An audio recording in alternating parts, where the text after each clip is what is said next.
जय गुरुदेव। जय गुरुदेव नाम किसका? जय गुरुदेव नाम किसका?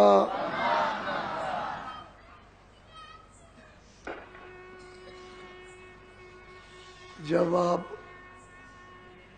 स्थल पर आया करें तो तुरंत चाहे तो ध्यान पे बैठ जाए, चाहे भजन पे बैठ जाए या सुमरन करने लगे, जो रुचि हो। इसलिए तीनों चीजें अलग अलग, सुमरन अलग, ध्यान अलग और भजन अलग। कभी कभी ऐसा होता है कि किसी में रुचि नहीं होती है तो आदमी ध्यान से बैठ जाए तो भजन में बैठ जाए, भजन से उखड़े तो सुमरन में बैठ जाए, और सुमरन से भी मन न लगे तो कोई प्रार्थना करने लगे, प्रार्थना से भी मन न माने भागता रहे तो उठ के खड़ा हो जाए और मुंह हाथ धो ले,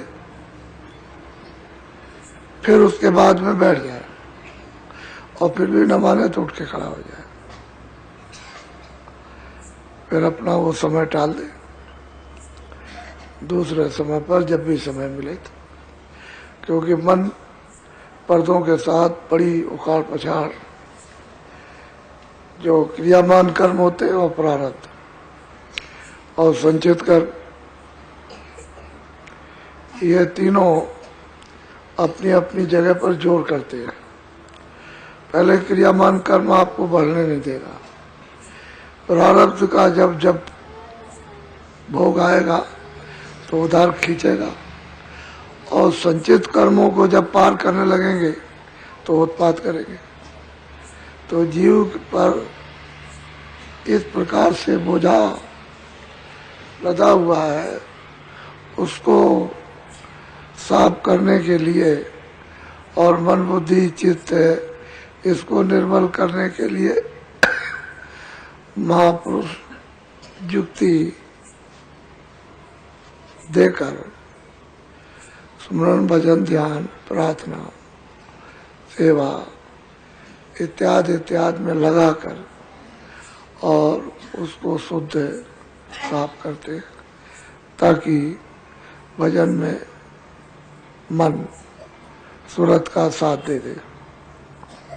और कभी कभी साथ दे देता है, कभी कहता है कुछ नहीं है चलो भजन किया जाए, तो उस समय लग जाता है, लगा रहता है। लेकिन फिर कोई सामने कोई चित्त में आ गया तो एकदम भगा, उस चित्त के साथ ही भगता है।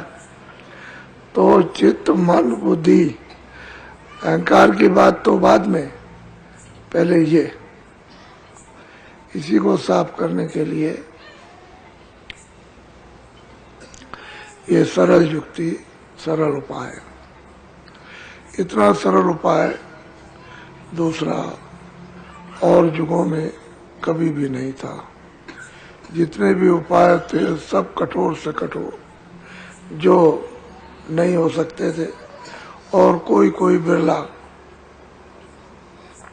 ही करने की कोशिश करता, और उन बिरलों में कोई कोई थोड़ा बहुत, और उनमें भी कोई कोई तो कोई कोई वो भी बहुत थोड़ा। अब ये सुलभ सहज है, आसान है।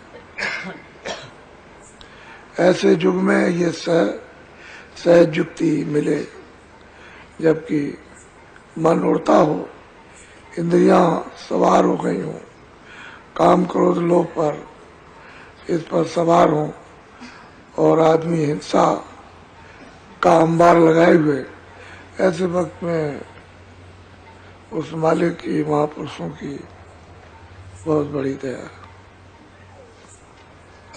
आपको बताया था कि ये राज ईश्वर का है यहाँ, और वो यहाँ से कितने करोड़ों योजन ऊपर बैठे हुए हैं। वैसे उनका तो उतार यहाँ होता नहीं, वो तो भी उतर के नहीं आएंगे कि जगह छोड़ दे तो सब रचना खत्म हो जाए, तो जगह छोड़ नहीं सकते और आप वहाँ पहुँच नहीं सकते हो। जब कभी कभी पृथ्वी भार से जब लद जाती है और कूड़ा कचरा गंदगी जब जमा हो जाती है तो उसके लिए अवतारी शक्तियाँ वो अपने मंडल से या तो आद्या महाशक्ति को आदेश दे देंगे या स्वर्ग वैकुंठ से वहाँ आदेश मिल जाएगा या अपने लोग से जहाँ बैठे हुए तो एक शक्ति को भेज देते वो यहाँ करके ये सब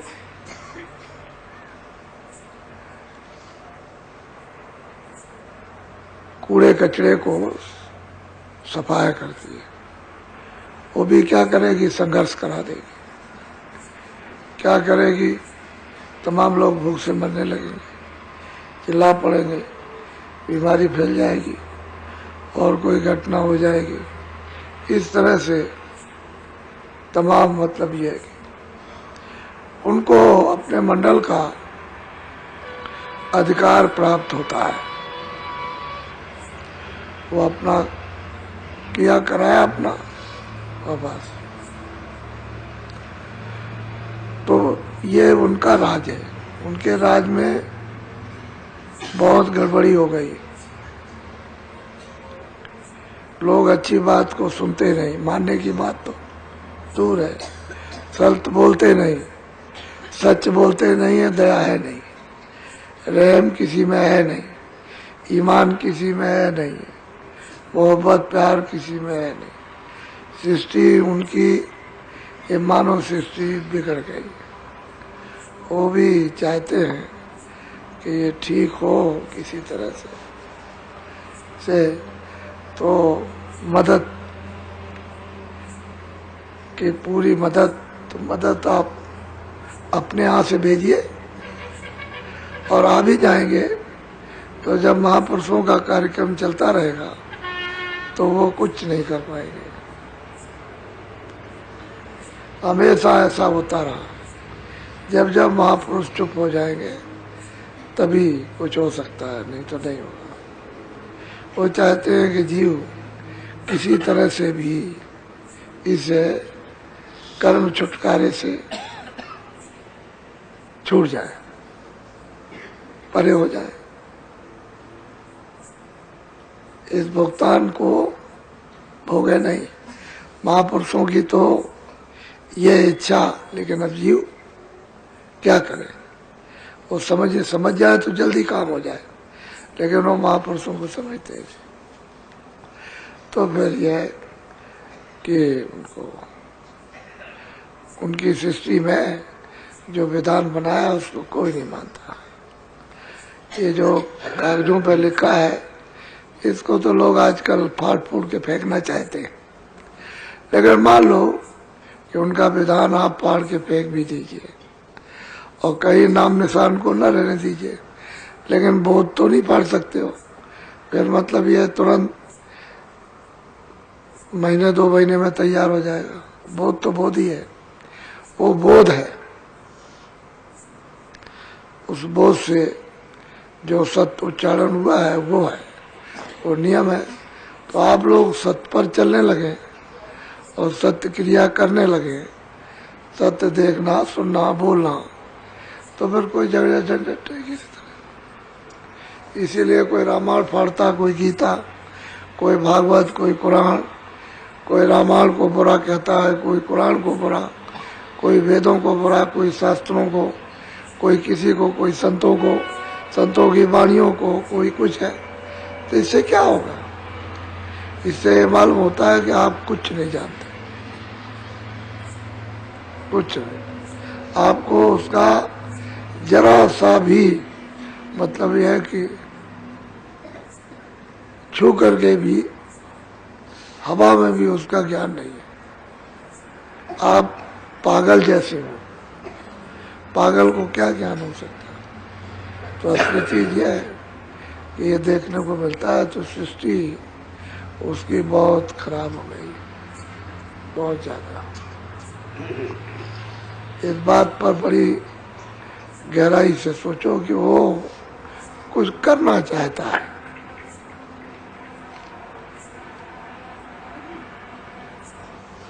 अब वो तो महापुरुषों की, अब वो तो सत्पुरुष समर्थ, सबके दाता, सबके सृजनहार, सब उनसे डरते, भय खाते हैं, सब कांपते हैं।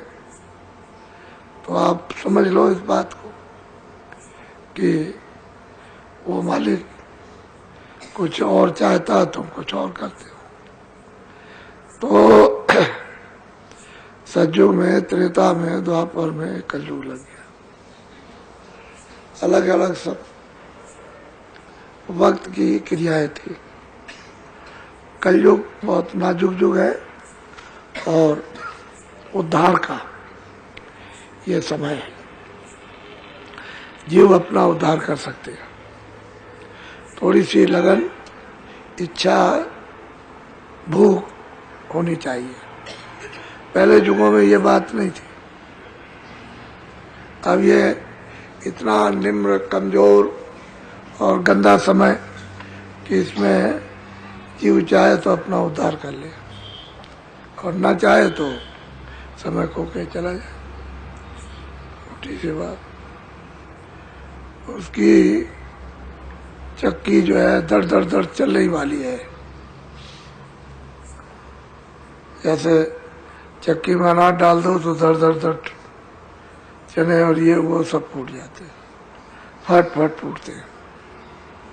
ऐसे ही जब उसकी चक्की चलेगी तो अकल किसी के काबू में और किसी के अकल में कोई समझ है यानी ज्ञान नहीं रहेगा।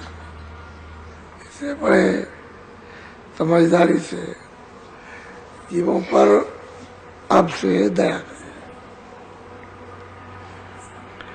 दया मानव का मूल धर्म है। दया जिसको रहम कहते हैं।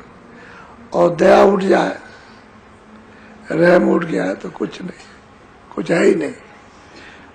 मनुष्य के पास कुछ नहीं, जानवर है, पशु, उसे कोई क्या नहीं। सकल कोई हो उससे क्या बात। सकल तो मानुष भी बीड़ी पीता है, बैठ करके फल खाता है, ऐसा मालूम होता है जैसे आदमी। तो सकल कोई हो, लेकिन काम सब जितने भी है हैवान और जानवरों के। तो इसलिए बहुत सत्संग को चेत कर, बुद्धि को लगाकर सुनने की कोशिश करो, अच्छा ही रहेगा। आगे पैर करो और भजन पर बैठ जाओ। छोटी रिद्धि सिद्धि प्राप्त करने वाले फकीर महात्मा जो रहते थे वो ये भी कुछ नहीं बताते थे।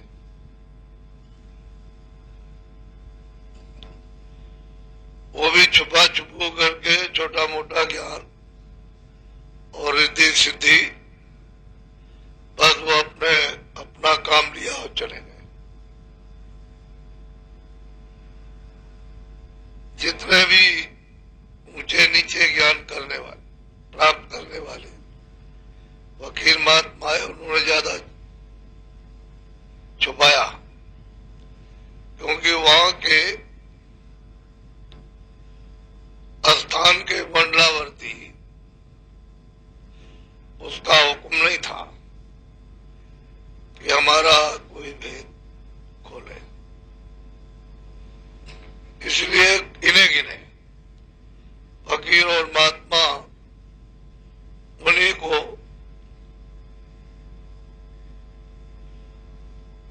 छोटा और उससे थोड़ा और ज्यादा ये ज्ञान और स्थान प्राप्त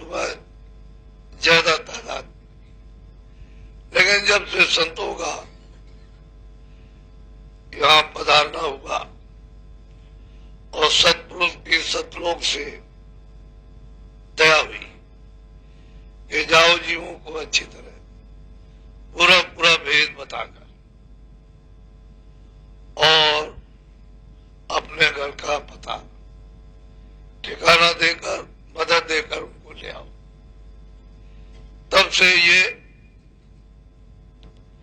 पूरा पूरा वर्णन हुआ कि इस तरह से सतपुरुष की मौज मजरी से विस्तार हुआ सतलोक से, और उन्होंने कितने किन किन को किस किस स्थानों पर मुकर्रर स्थापित किया, ईश्वर को, ब्रह्म को, पार ब्रह्म को, महाकाल पुरुष, पूरा का पूरा भेद संतों ने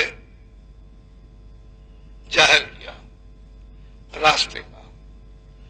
और इनको मनुष्य मंदिर में जिस्मानी मस्जिद में रोहों को, जीवात्माओं को भेद बताकर साधना शुरू कराई और इनको अंदर में चढ़ाया। तो एक दो नहीं, बहुत बहुत सुनते यहां से वापिस परदेश से अपने घर में लौट गई। अब उनका रूहों का, उन संतों का आना कभी नहीं हो सकता, क्योंकि जब घर में पहुंच गई तो मालिक की मर्जी है कि जो अब की बार आ जाएगा वो वापस परदेश में नहीं जाएगा। तो संतों ने मृतलोक में आकर के जीवों पर बहुत दया की और मदद की और जीवों को साफ सुथरा किया। और ऐसे अच्छे समय से लोगों ने फायदा लाभ संतों फकीरों से क्यों नहीं ले पाया कि वो तमाम शरीयत में तमाम आडम्बरों में फंसे होते थे, फंसे रह गए। उनको उसके छोड़ने में बहुत तकलीफ महसूस होने लगी, जबकि उनको सभी कुछ छोड़ना, यहाँ कुछ भी रहने वाला नहीं है, लेकिन सुना नहीं और उसी अपने गलत काम में लगे रहे, इसलिए उन पर दया नहीं। और जो जाग गए, जो चेत गए, उन पर दया हो गई। महात्माओं की कृपा तो सब पर हो, जो सामने आ जाता सब पर होती है, लेकिन विमुख हो गए, सामने से हट गए और ये इंद्रियों के भोगों में अपना लगे रहे। इसे काम, क्रोध, लोभ, मोह, अहंकार बाल बच्चों में फंसे रहे। और जो वास्तव में असलियत थी, हकीकत थी, जो वास्तविकता थी, वो नहीं जान पाए। वैसे फकीर और महात्मा तो सबके होते हैं, उनका किसी छोटे बड़े जात पात से कोई ताल्लुक, कोई संबंध नहीं है। ये सब हमने जात पात ये अपनी सुविधा के लिए, ताकि हम अपने अपने सीमा में रहें और उसका हम सब लोग पालन करें, जिससे घर गृहस्थी और समाज का बिगाड़ ना हो जाए। और अब तो घर गृहस्थी, समाज और सीमा लिहाज ये सब तोड़ दिया, छोड़ दिया। अब जो काम महात्माओं ने पहले चाहा था कि अब तुम सच्चे मालिक की याद कर लो, तो वो तो नहीं किया और झूठी चीजों की याद करते रहे और अब खुद ब खुद छूट गया। अब उनको इन सब चीजों का कोई लिहाज, बड़े बूढ़े का, छोटे बड़ों का, कोई शास्त्र का, कोई किताब का, किसी महात्मा फकीर का कुछ नहीं। अब जो चाहते सो कर, इसलिए और ज्यादा